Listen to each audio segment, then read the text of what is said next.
Hello there!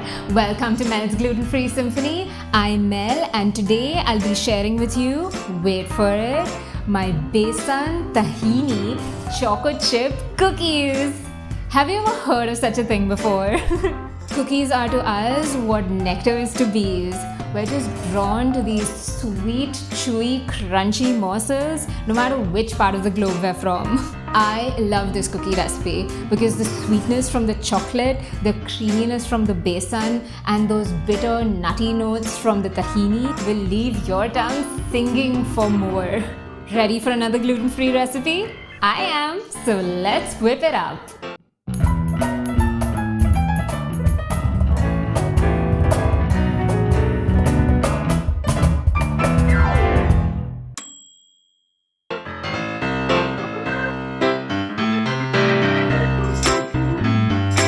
Okay, so first things first, you need to lightly dry roast 60 grams of white sesame seeds.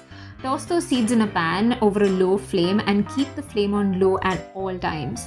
This ensures the seeds get evenly browned. Stir them around till they develop a light brown color. Don't look away, guys. Sesame seeds brown very quickly. As soon as you start to see majority of them turn color, switch the flame off, and since the pan is still hot, continue stirring for about half a minute.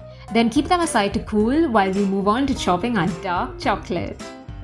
I'm using the More's 45% dark chocolate slab here, not dark compound, as I prefer my chocolate to melt on the tongue, and the fats in compound generally require a much higher temperature to melt, making compound chocolate best suited for dessert decorations. I'm chopping my chocolate till I get delicious bite-sized choco chips. Once that's done, pop it in the fridge while you work on your dough. This allows the cocoa butter and the chocolate to firm up, making it easier to stir them into the dough at the end. The sesame seeds would have cooled down, so now you need to add them to a blender along with 1 tablespoon of any neutral vegetable oil. I'm using rice bran here. Now during the blitzing stage, you'll need to intermittently stir the sesame butter, as your blades may have some difficulty blitzing it while it's chunky. Mine did. So after the first few pulses, your sesame butter should look like wet sand. Stir it at this stage, then blitz it for another few seconds and stir it once more. Check the consistency at this stage. It should appear more wet. Give it one more stir and blitz it again. This spreadable and chunky consistency is perfect. Moving on to prepping our dry ingredients. I've got 100 grams of besan flour here, also known as chickpea flour. And to that I'm adding 30 grams of rice flour, 10 grams of cornstarch, half a teaspoon of baking powder, 1/3 teaspoon salt, and 1/3 teaspoon green cardamom powder. The cardamom really helps that besan shine. Now whisk all of that together till everything is well combined and there are no lumps. Keep that aside while we move on to the wet ingredients. Empty out that delicious homemade tahini into a bowl. I prefer making my own tahini as I can control the consistency and maintain uniformity across my recipes. If you use store-bought tahini, it may be a tad bit runny or a tad bit chunky, and that may alter the texture of the cookie dough. So try making it yourself. It's so easy, you'd never want to buy tahini ever again. After you've thoroughly scraped down your blender bowl, topple in 60 grams of room temperature butter. I'm using salted butter here and 1 whole egg. If you've watched any of my past recipes, you'll know that I crack my eggs into a separate bowl first, as I can fish out any broken shell pieces. And well, if it's a bad egg, I can just toss it out and crack another one without ruining my dough. Now add 60 grams of brown sugar and a 1/4 teaspoon vanilla essence and thoroughly whisk it up. If you're using a manual whisk like I am here, get those arms pumping. Whisk it for around 1 to 2 minutes and it should resemble a thick pancake batter. If you're using an electric whisk, then it should be done in about a minute. Then empty in the dry ingredients and whisk it once more. Don't use an electric whisk at this stage, as this is a thick dough and not a runny batter. If you're using an electric whisk, switch to the dough hook attachments, or you might land up overheating that motor. Or simply use a manual whisk like I am here. Once it starts to thicken, clean your whisk, and now using a spatula or spoon, simply stir it together. Now it's time to get your hands a little doughy. Gently knead the dough. You'll realize it's a relatively soft, fluffy dough, so it doesn't require too much kneading.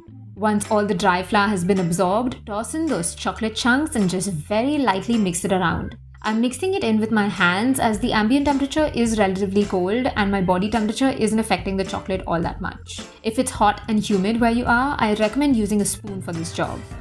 It minimizes the chances of melting the chocolate with the hot ambient temperature adding to your body temperature. Now cover it with a cling wrap and refrigerate it for a minimum of 30 minutes. You could even keep it for up to a day.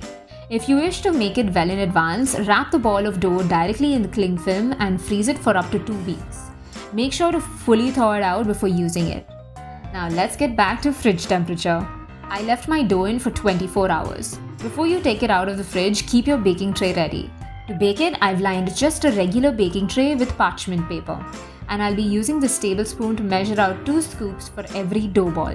I'll be showing you 2 methods for shaping these cookies. In the first method, I'm just rolling out the dough balls and then flattening and shaping them into thick discs between the palms of my hands. And then I further flatten them by pressing them down with my fingers. I'm making mine approximately a 1/4 inch thick. Do this very gently as the dough would have turned softer sitting at room temperature. Follow these steps till all your dough is complete. Time to bake this goodness. Pop them into a 175°C preheated oven and let them bake for 20 minutes. As my oven is relatively small, I have to do these cookies in batches. However, you could simply pop them all in one go and bake for the same time and temperature. So I'm moving on to the second method. Just simply roll out your dough into the same sized dough balls as earlier and place them on some parchment paper. Keep sufficient room between each dough ball as flattening will increase their surface area. Now place a sheet of cling film on top and using a rolling pin, roll them out into your desired sized cookies. I'm making these slightly thinner than the ones in the first method, just to add some variety to all the crunch. The cling film prevents the dough from sticking to the rolling pin. Now peel away the cling and lightly shape any frayed dough. And also, with the parchment paper being at the base, you could simply lift it up and place it directly into your baking tray. As simple as that. And there's less cleanup.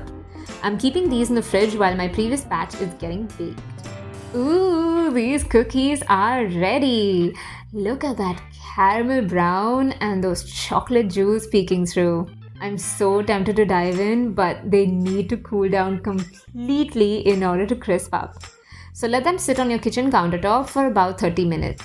And it's done! Now strap on your Cookie Monster persona. Hold on, first pour yourself some chilled milk. We need to be dignified cookie monsters. And now you can dive in. I cooked these thinner cookies for 13 to 15 minutes. And as you can see, they did develop a darker caramel color, but they are just as delicious as any cookie can be. Snapping into one is so satisfying. And just look at that scrumptious cross section. So while I was on a video call with my sister, shout out to my beautiful sister who's living her dreams in the land down under. I love you, Poopsie. Mwah. I take pride in embarrassing her. Anyway, so while I was sharing all my day's experiences with her, she was busy munching on some cookies. It was quite distracting, but I'm so glad she did. She told me they were Tahini chocolate chip cookies. They weren't gluten-free, but I was immediately struck by those combination of flavors. I was thinking of adding some pizzazz to the humble chocolate chips, so my recipe juices were already in motion. And this recipe was born. I lovingly threw in some chickpea flour, some homemade tahini, and the rest, as they say, is gluten-free cookie history. Dunk a cookie or two in some hot coffee or some chilled milk and you've got yourself a scrumptious treat. So I've tasted several of these by now, but this bite is for you. I'm pairing mine with some chilled milk. And this is a nice chunky cookie.